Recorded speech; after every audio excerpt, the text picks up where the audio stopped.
Hi, I'm Dr. David Hill, and today we're going to talk about how to treat heartburn in children.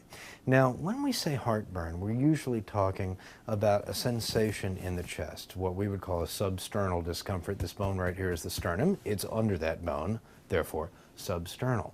Usually it is sort of a burning or fullness feeling, and when we hear that complaint, we usually think that stomach acid and stomach contents are coming up into the esophagus, causing discomfort. That's part of gastroesophageal reflux disease, or GERD.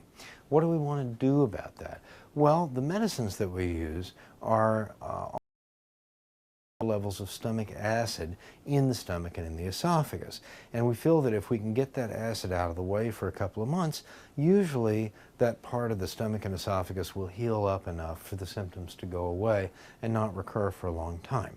There are two classes of medicine. One is actually a different kind of an antihistamine. It doesn't do a lot for a runny nose, but it does reduce stomach acid secretion. These are medicines like Zantac, Pepcid, or Axid, ranitidine, nizatidine, and the other one. But at any rate, they're antacids. The work is antihistamines. They're an older class of medications, and they're somewhat less powerful than the newer class of medications that we call proton pump inhibitors.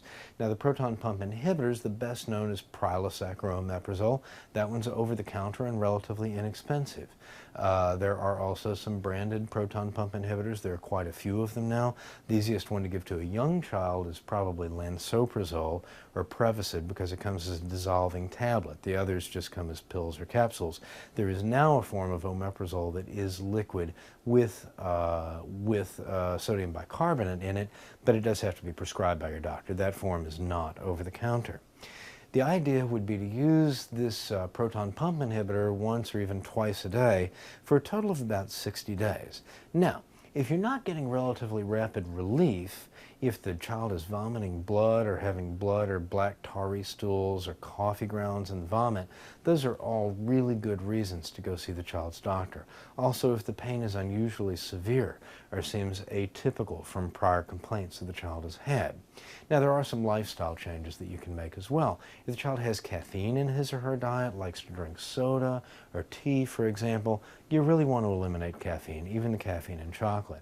If anybody in the child's household smokes cigarettes, you really want to eliminate that, or at least get it as far from the child's environment as possible. Even secondhand tobacco smoke can worsen reflux and reflux symptoms. So, talking about what to do for children with heartburn or gastroesophageal reflux disease, I'm Dr. David Hill.